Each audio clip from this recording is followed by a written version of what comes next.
Wait.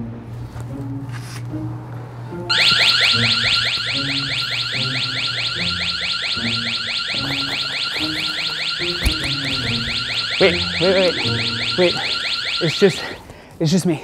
I can explain. I'm robbing myself. See, home security systems like this one aren't just for creepy guys with pantyhose on their face. They're for making sure that you lock the door on your way out, or making sure the kids got home safely, or making sure the dog hasn't destroyed everything yet. And, well, they do keep out creepy guys with pantyhose on their face. Really, a super scary guard dog like this one is the best security system I've ever tested, but there are some good options you can buy and install yourself. Here's the thing though, I don't want a camera in my house.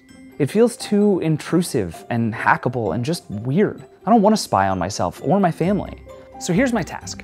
Can I find a good way to keep my home secure without needing one of these, or without paying some security company a fortune to come install their own stuff all over my house? And it turns out, actually, I can. I found 4 pretty good camera-free solutions: the Nest Secure, the Ring Alarm, SmartThings ADT Home Security, and Simply Safe.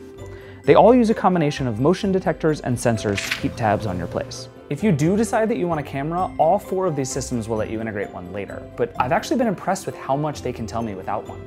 The first thing I had to do in my test was set everything up.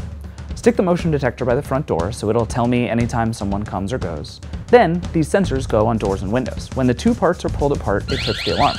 Connect everything to the hub and make sure it's all working on my phone, and we're set to go. Each one works a little differently, but I got them all working in 10 minutes or so. Then I tried to rob myself.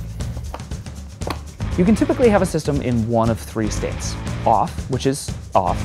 Home, which will alert you if anything weird happens, but won't go nuts with you moving around the house. And Away, which keeps tabs on everything. When I set it to Away, no system would even let me in the front door without tripping the motion detector. If something does trip the alarm, all 4 of these systems will ping your phone to let you know. And if you pay for professional monitoring, they'll call to make sure you're okay and even alert the police. Or you can always just plant the lawn signs and hope that scares the bad guys off. The basics of these are all pretty much the same, but little things set some of the systems apart. Nest uses these handy tags to identify family members and turn the system on and off. Ring has this neat neighborhood feature that lets you see what's going on nearby from videos and messages that other users share. If you're thinking about having a full-fledged smart home system with water leak sensors and a smart fridge and whatever else, I'd say go with SmartThings. It works with such a huge network of products that if you're going to pick a single ecosystem, that's the way to go. But if you want what I want, which is just a simple way to make sure all the doors are closed and locked and that no one's getting in who's not supposed to, I really like Ring. It's the cheapest kit and has the cheapest monitoring plan and covers the basics really well. Though I do wish it were smarter about identifying who's coming and going the way Nest does.